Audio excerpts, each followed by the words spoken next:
So today we're going to talk about the roles and expectations for mental health, and we're going to do it via the 13 factors.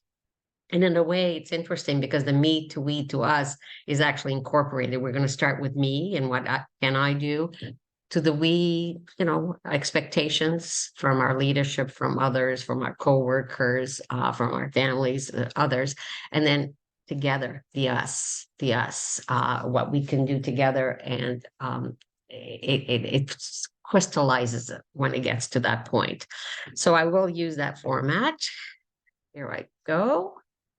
So I'm going to start right now. So what I'm going to ask is, yes, again, let's use the chat for processing, for sharing, or in certain times, I'm just going to ask you to reflect because I believe interactively. I mean, I can be here for the whole hour and talk and tell you what needs to be done, but you know what needs to be done, and you already understand, and that's how we can assimilate information is when we bring it to ourselves, to us, so that we can get from the me to to we to us. So so right now I'm just going to ask a question, and you can put it in the chat. Great. Who is responsible for health in the workplace? Again, there's no right or wrong answers. This is perspective.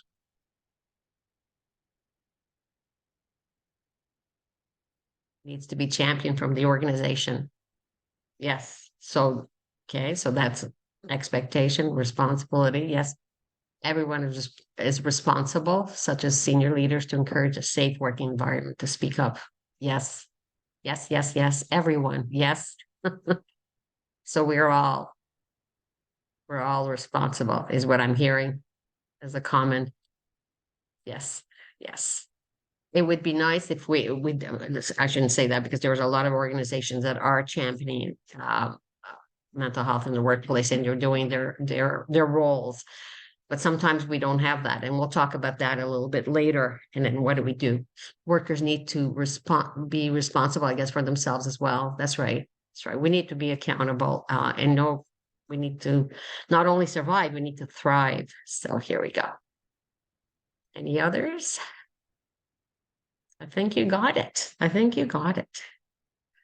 So I wouldn't be remiss if I didn't have this slide in. I think I have this slide in every year, but so what is mental health? And according to the World Health Organization, it's a state of well-being in which the individual realizes his or her own potential, can cope with the normal stresses of life, can work productively and fruitfully, and is able to make a contribution to her or his own community.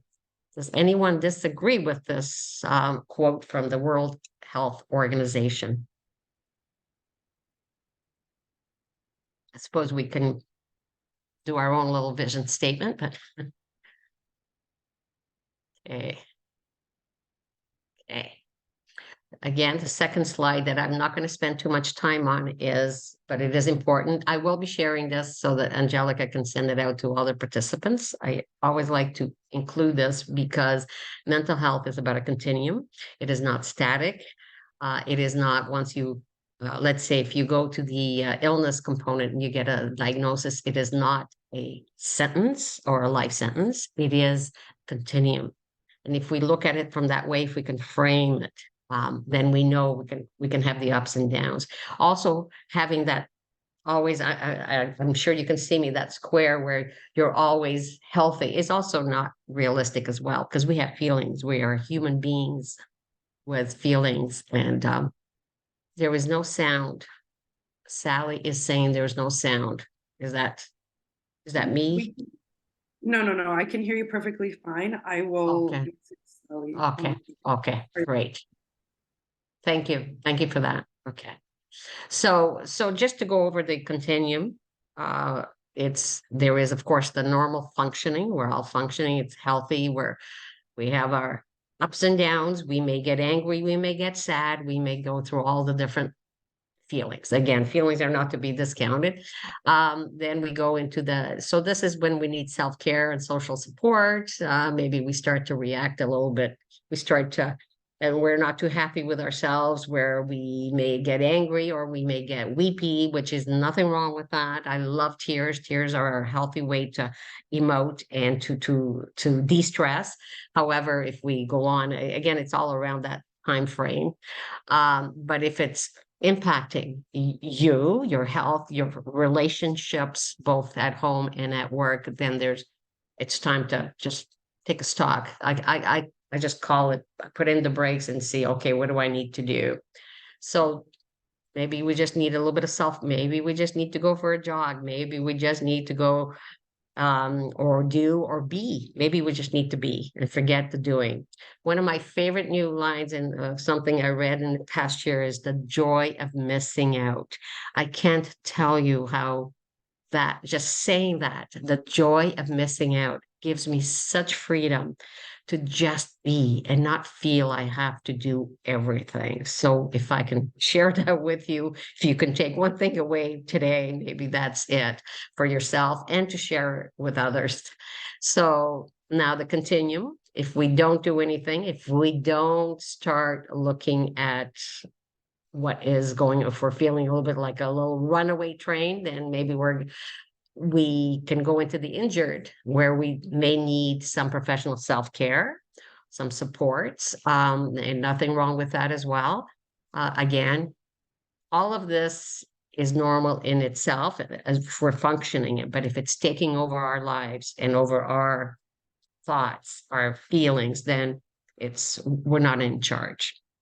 And that's not mentally healthy. So it's time to look for therapy. Nowadays, with the after COVID, there's so much online therapy, which is also helpful. Again, too much of anything. I think everything in moderation, because sometimes we just need to go out for a walk in nature and just see what's important and what's real and what's not real for you.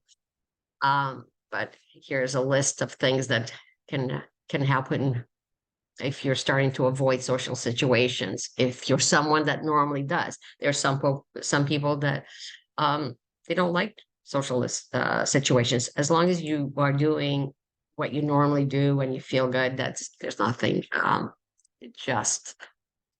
It's all functioning. And then of course the ill part is if you're diagnosed with, again, it's not a life sentence, shall we say, but sometimes we do need to take stock. And I won't talk about it here today, but that's how I became a peer, the first Ontarian to have my peer certification in mental health down at the Jimmy Carter Center, because I used my story, my own experience of having to leave the corporate workplace because I was diagnosed with major episodic depression. And it is. I mean, in retrospect, it was very scary during the time, but in retrospect, it actually happened for me so that I could take stock. So now when I go through life, because life continues to happen and some terrible things, I look at this healthy reacting injury ill. I use it as a tool for me to know when it's time to, again, just put on those brakes. So that is, there's any comments on the continuum, maybe you can perhaps keep them for the end. We're going to have a Q&A at the end. We're going to talk about what you want to talk about. Okay. Oh my goodness. Okay. So I'm just moving into the workplace a little bit here. So according to Benefits Canada, so this is fresh off the press, February publication, 2024. It talks about people who have benefits, and here's what they said: that 18% of self-reported their mental health as generally poor over the past year. 67 used their employer provided mental health benefits. 73% agree that the workplace environment supports mental wellness. And the reason I put this on here is, of course, not everybody has benefits, but we're going on to the next slide.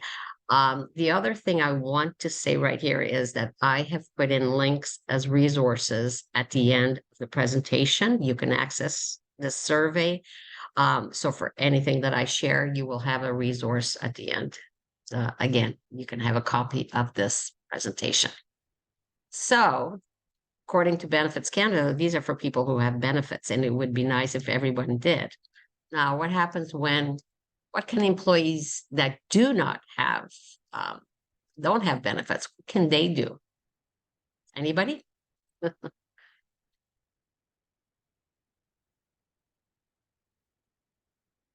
Just a couple of ideas. Just do kind of the popcorn. Just say it. Just what I don't think you can say, but write it down in the chat.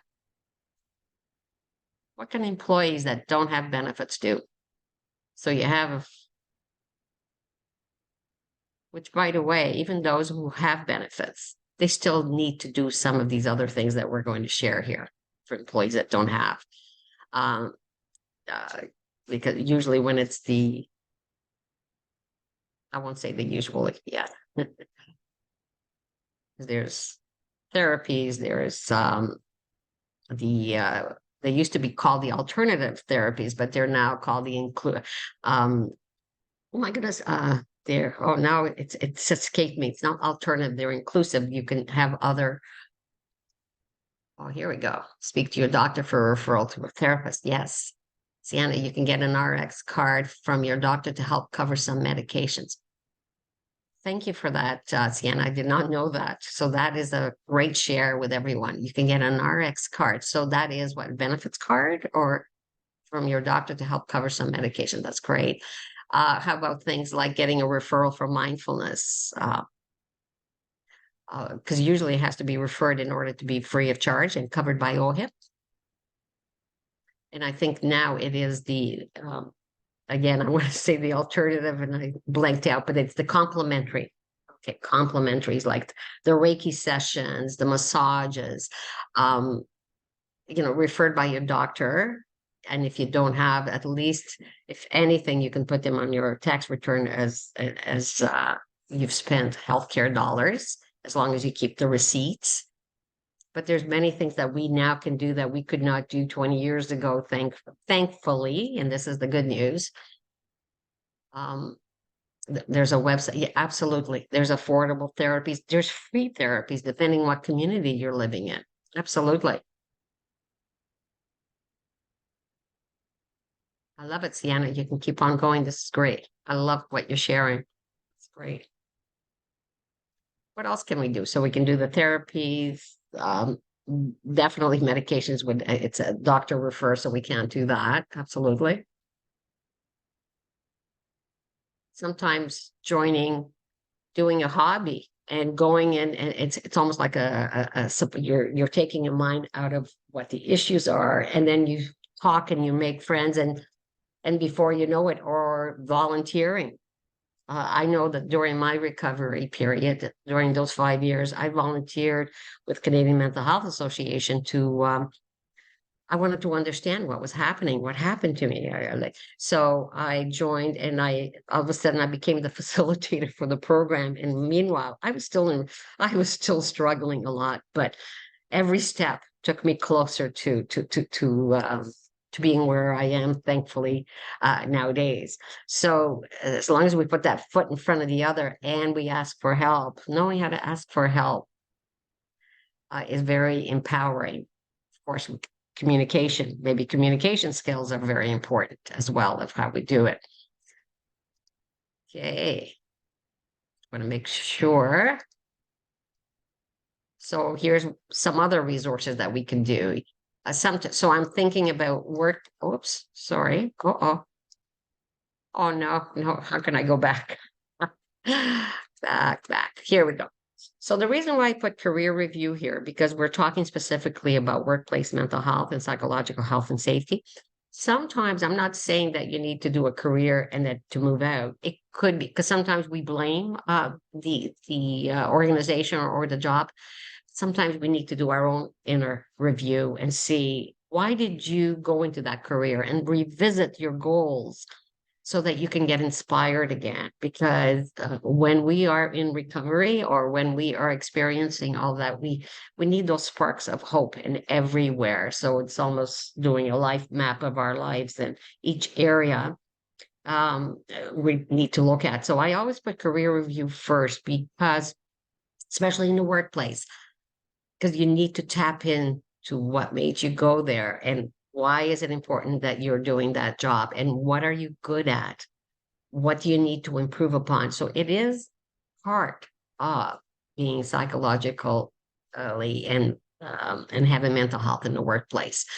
Employees can a lot of times I can tell you, and I don't know, I hope to one day be wrong about this part, but I have not met anyone in these 20 years who has experienced mental health in the workplace who has not lost their confidence. If you can give me someone that has that, please share it. They're probably already in recovery. I mean, I think my confidence, but during the experience, it is the toughest. So um criticism, constructive criticism may even seem like it's not constructive. So communication really plays along this, but so learning how to accept, how to be coachable. It's almost like you're learning how to love your job again and accept this when you're going through this. So I'm going through the experience of the employee here. There's many resources. And again, these resources are all coming from workplace strategies, which the link is at the end of the PowerPoint. So this is, it has resources for employees. It has resources for employers. It talks about how to handle constructive criticism, how to do all of the coping with change.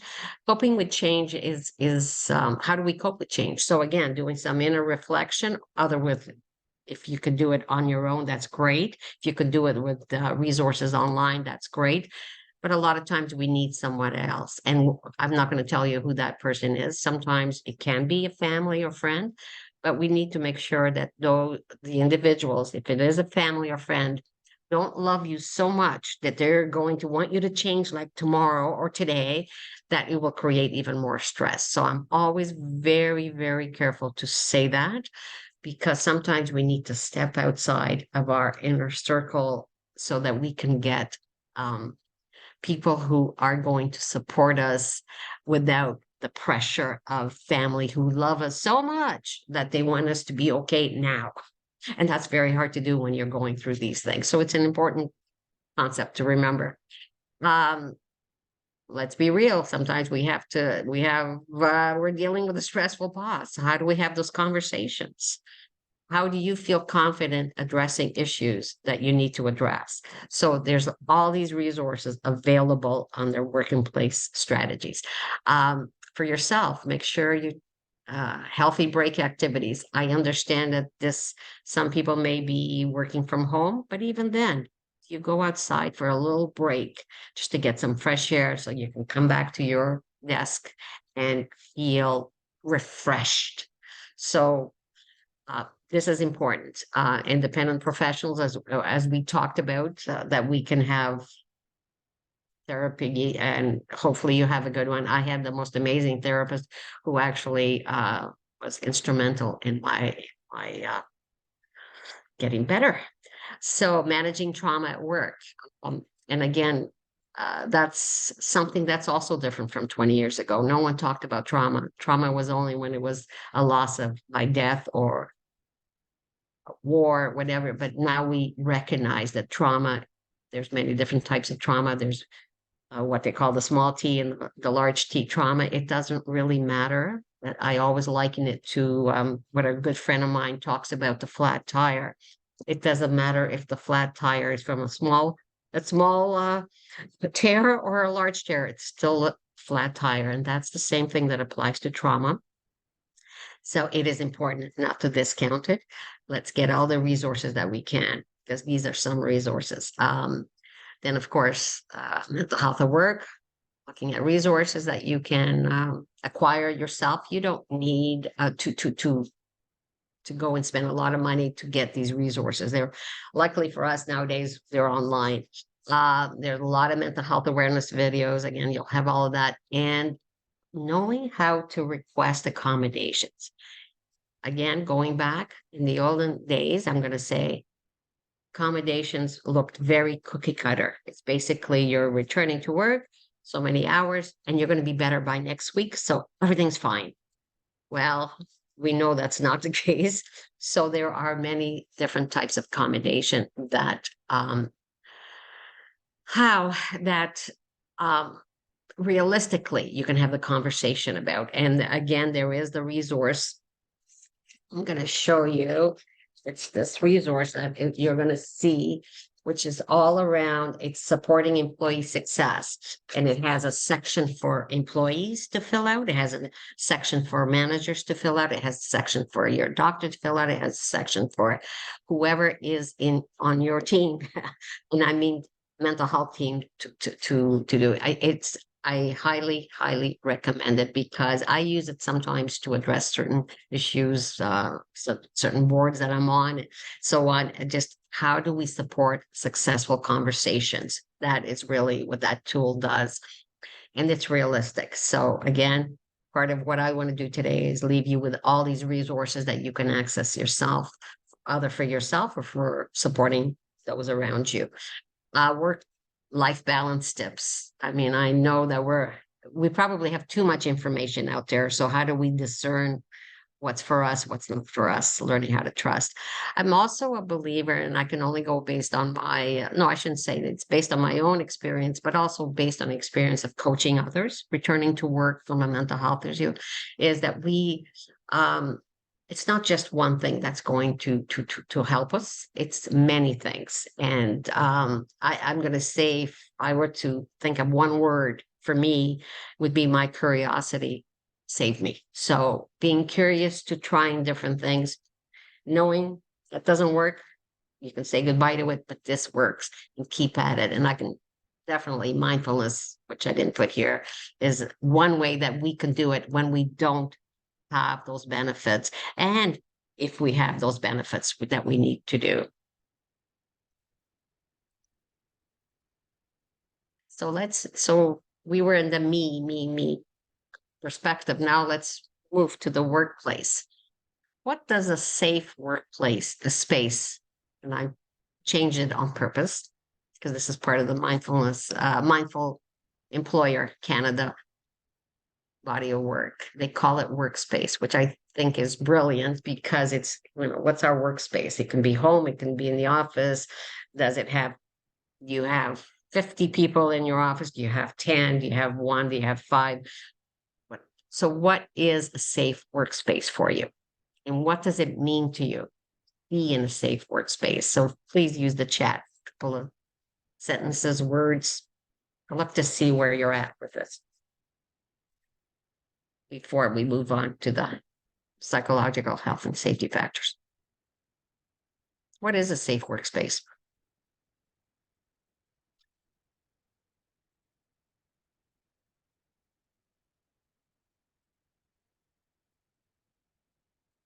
Supports open and frank discussions. Yes, Marianne. Yeah. And hopefully you're all working in those or you're creating those. Some of you might be in leadership roles, some of you are your coworkers. So that's a really supporting open and frank discussions is amazing because um, how much, how little, and there's a way to share. There's even a way to share if you're experiencing a mental health. How do you share that? There is a way, and again, it's around that confidence. If we feel confident in being able to share and saying, "But I'm moving on," so you're not stuck in that illness story. You're. This is what's happening. It's a reality, and here's what I'm doing about it. That's empowering. Doesn't mean you don't. You're not being dishonest. You're being honest, and you're being empowered. Um, Mark said, free from bullying, harassment, and discrimination. That is a safe workspace. Absolutely. And then what happens? What can we, yeah, feeling supported by your boss. Absolutely. Great answers. And peers. Yes. And peers, colleagues. I really do wish we were in person. We would do a whole workshop around these questions. Why can't I see the comments? Somebody's saying or post.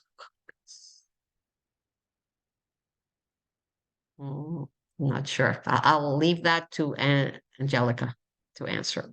Yeah, I'll answer that on the side as well. Thank you. Uh, oh, there's some, okay.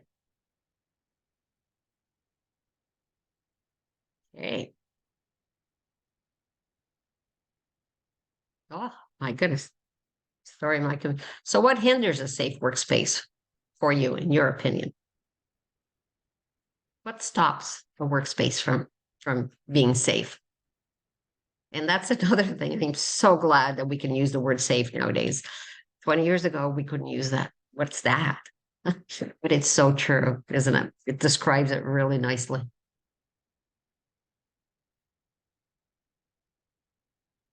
Disrespect. Yes.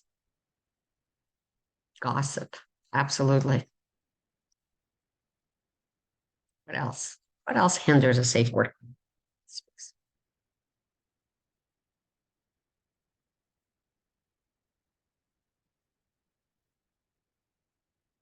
Lack of empathy. Oh, that is absolutely.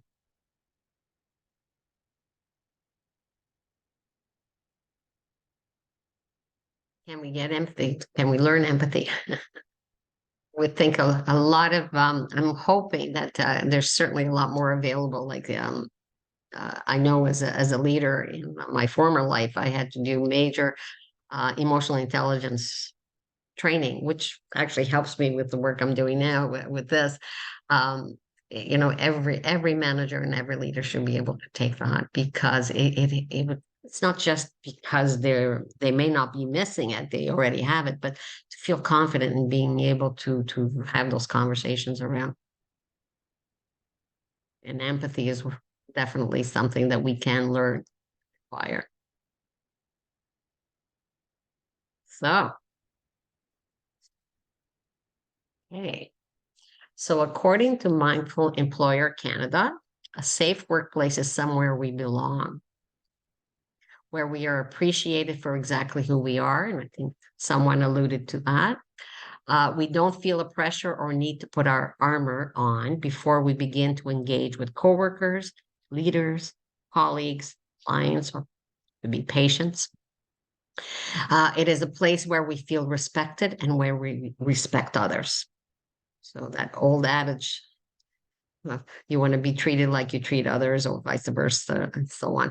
So it's interesting because if has anyone ever and sometimes it could be family, friends, whoever, or in the work, let's talk about the workplace where we're feeling we have to put on this facade. And there's nothing wrong with if it's respectful, what is, but if we're feeling fearful to going into a conversation, then we need to step back and see, okay, what's going on? How can I? It's not that you're going to accuse the other person. You are going to be accountable for yourself and see what can you do in order to understand the situation. How can you have that conversation? Again, I always say that aside from our health, the second thing that we need in our lives is communication skills. It's so important. Mark said social dynamics, like competition. Yes, yes, all of that it hinders safe workplace. So, what's our role? What's our responsibility? What's our what can we do if unfortunately that is the case? Um, is it safe to address, or is it safe to do some work so that you can have that like conflict resolution skills is amazing. That's why I had it under resources. It really is because or else there is that bullying that keeps on going. Thank you, Mark. Thank you, Mark. So let's go. So we're going to cover and how we're doing for time. Let me have a look. Okay, we're good. We're good. So we're going to talk about the 13 factors, which every year I think I do cover it when I do this presentation, but each year it's a little different. So from this, what we're going to do is from a question perspective, and I'm only going to cover a few of them. I think 5 of them as being at the top of needed in order for us to have safe workspace, psychological health, workplace, whether we are in charge or in a leadership role, or we are an employee. It doesn't matter. We all need that. So the 13 factors, which were now it's 11 years, and that they are in place. There are a lot of organizations that have employed this. It takes a lot of time because it's becoming a standard. It's right now, actually, this year, there will be some changes to this, and this is through Mental Health Commission of Canada, where they're pushing for, and I'm saying pushing in a good way, for implementation for all organizations to follow. Just like we have the physical women's, we health and safety, physical health and safety. We need the psychological health and safety. So I know I've been saying this for a long time, but I happen to know that they are, as we speak, this year working on actually making some huge modifications and implementations, and let's look out for that. So the 13 factors are very basically our organizational culture, which I will cover in a second: psychological and social support, clear leadership, civility and respect, which a lot of you talked about as part of safe work spaces. So psychological demands are, so this is where, let me see, because we're not going to talk about this one so much. Where do I have growth and development? We're going to talk about recognition and reward, which kind of, how to reward and recognize your employees, involvement and influence. There's workload management, but it's interesting how workload management is probably, it's the number 9th. It's really not at the top of the list, because if we can talk about the big picture of organization culture, supporting each other, the clear leadership, some of these, the top 4 there, if we can have that in place, then it's interesting how the others can flow into it. Engagement, a work environment where employees feel connected to their work and are motivated to do their job. So are they part of the organization? Balance, a work environment where there's a recognition and the need for balance between demands of work, family, and personal life. Probably the word would be, I like to use the word integration, because I don't believe, sometimes we have to focus more on work, sometimes we have to focus more on family. It depends on what's happening to us. So for me, in the psychological health and safety, I always like to say it's an integration of different areas of our lives and how we can manage them and what resources do we need. Psychological protection talks about a work environment where employees' psychological safety is ensured, and of course, the protection of physical safety. The reason why I covered those first is because I'm not going to talk about them anymore. I am going to talk about psychological support. So employees and employers and employees are supportive of psychological and mental health concerns. So I would say that this is the first factor in the standard that our organizations are going to be asked to make sure that are in place, just like the physical health.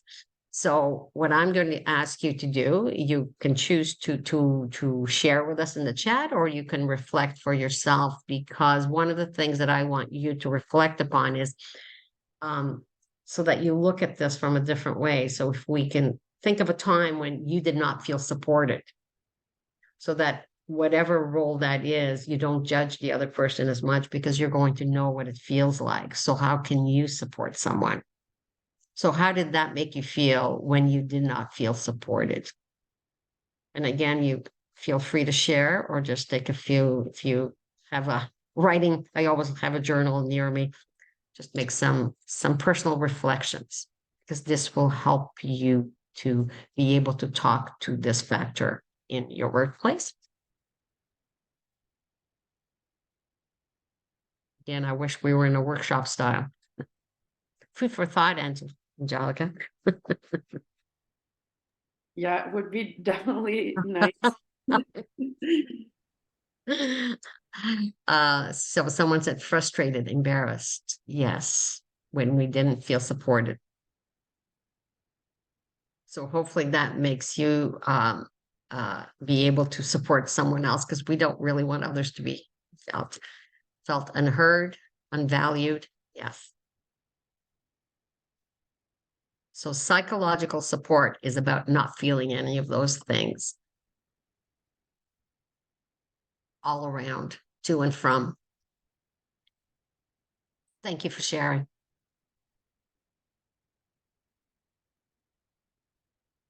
So the next one is organizational culture. And this is huge because organizational culture is, of course, about the it's the work environment characterized by trust, honesty, and fairness. And I think most of you who have shared are talking about that safe workplace. So work organization culture, it's the degree to which a work environment is characterized by the trust, honesty, and fairness. Trust is imperative because once trust is broken, we know how hard it is for it to be rebuilt.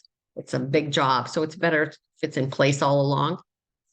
There's a whole workshop on trust and collaboration. Oh my goodness. So trust is a predictor of cooperative behavior, organizational citizenship, organizational commitment, and employee loyalty. Big, big, big. All of which in turn help retain and attract employees. So reflect on a time at work when you did not feel that your beliefs or values were respected. And I know someone just talked about that. Again, feel free to, you can share or you can just reflect on this because this is what organizational culture is about. And if we have this in place, then it's a good starting, it's a good foundation.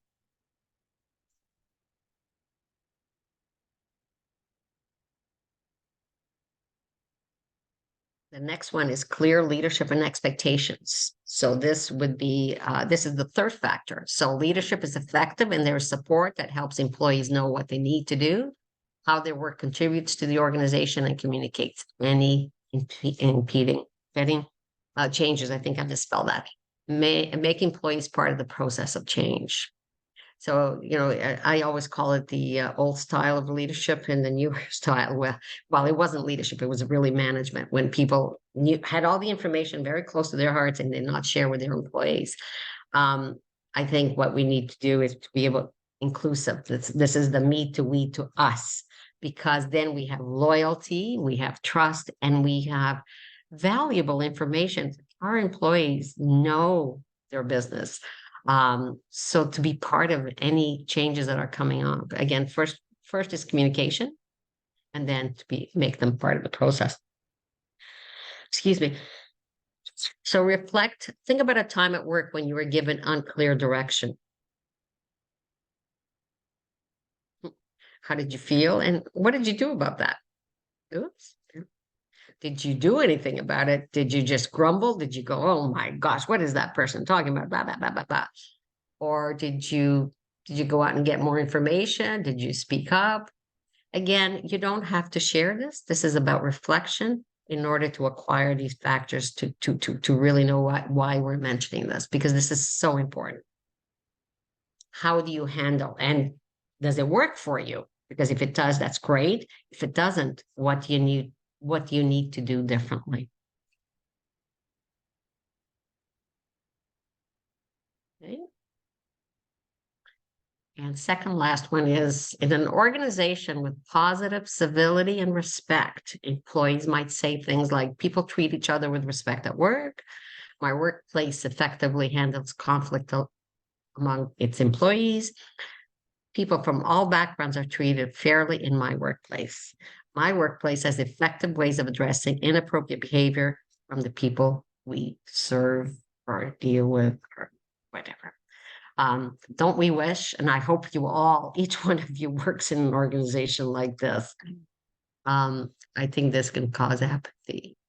So you ask the clarity from that person. So can you tell me, A. Slater, I think which is it, civility and respect or the one before him? The clear leadership. You're talking about the civility and respect. Empathy? The slide before, lack of clarity. Yes, yes, yes, that's right. Some people can, you're absolutely right. You know, people don't care. And then where's the lawyer? Where's the productivity? Absolutely. Thank you. Thank you for clarifying. Thank you for clarifying that. And Barbara, ask the clarity from that person. Yes, absolutely. Absolutely. Barbara, if we can, and it bends, but some people don't have the either the confidence or they have been, for whatever reason, if they're not feeling well, they don't have the confidence. Let's say that. So, but absolutely, that is what we need. Excuse me. Great, great, great conversations here. So the last one that I'm going to talk about of the 13 is growth and development, because this brings us back to us as individuals. So employees receive encouragement and support in the development of their interpersonal, emotional, and job skills. So this is a factor that the Mental Health Commission of Canada is urging and encouraging all of organizations in Canada to implement. And actually, this standard has now gone global too. So it's not just in Canada, but so what are some ways that people oops, okay, sorry. What are some ways that people can contribute to their own growth and development? Again, I'll leave that with you, whether you are an employee, whether you are a peer, whether you are a colleague, whether you are in a position of leadership, it doesn't matter. This is for all of us. It's about growth and development. Because or else we will create that apathy that somebody mentioned before. So again, I leave this with you because this is part of that standard that's coming out.